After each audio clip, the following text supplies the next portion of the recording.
need to give a little bit of a backstory to some of my videos. So right now I'm in Devon. It's the first weekend post our third lockdown in the UK, and we're finally allowed to travel. We're allowed to stay in self-contained accommodation, so Skye counts. I've come down here to do some painting, to do some walking, maybe even some surfing and swimming. We'll see. It's April and it's about 12 degrees today and a really sunny day. So yeah, the painting that I'm working on at the moment is a big bouquet. Normally when I'm in Skye, I paint really small, and this is the first time I've ever tried to bring one of my big pieces with me. So yeah, we'll see how that goes. We'll see if it's even possible. Yeah, I hope you enjoy the video.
So I just thought it might be interesting for me to tell you a little bit about, I guess, the challenges that I'm facing painting this large painting in my camper van.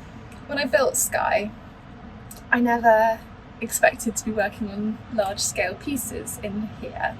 I knew I wanted it to be my mobile art studio, but what I pictured was that I would either be working on smaller pieces or I would be doing my preliminary work here and then taking it home and then doing the larger piece. But I'm working to some deadlines at the moment, both self-inflicted and commission inflicted. Inflicted sounds bad. Blessed. Maybe that's too strong a positive. But I'm here in Devon and I wanted to try and just see if it was possible for me to paint large scale in Skye. And it's okay, it's going okay, but there's definitely things to consider. Obviously, small space. The other thing is I'm always torn by having my doors open because it's just so lovely. Let me just show you the sea. Yeah, I mean, it's beautiful.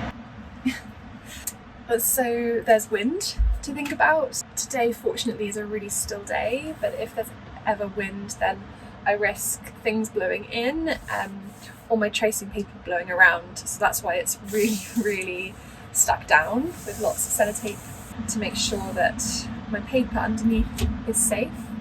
I don't have an issue with light. I've always got light because when my doors are open obviously there's light, but equally I made sure when I was building Skye that I had 2 big glass windows in the back door, so that was the reason I did that. And the reason I'm sat here with my light coming from the left, it would have made more sense in my build. I would have had more space if my art desk had been on this side, but if my art desk had been here then my light would have been coming from the right, which doesn't work for me because I'm right-handed and I cast a shadow on my work when I'm painting.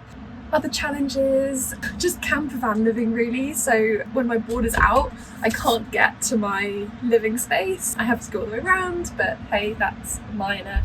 Otherwise, it's kind of going okay.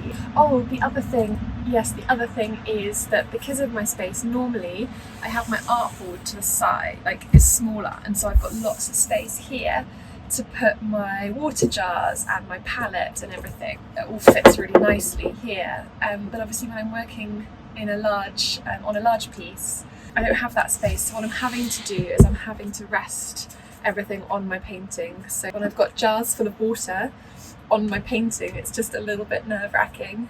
But to be fair, I would probably be doing this in my house as well, because the painting is just so big.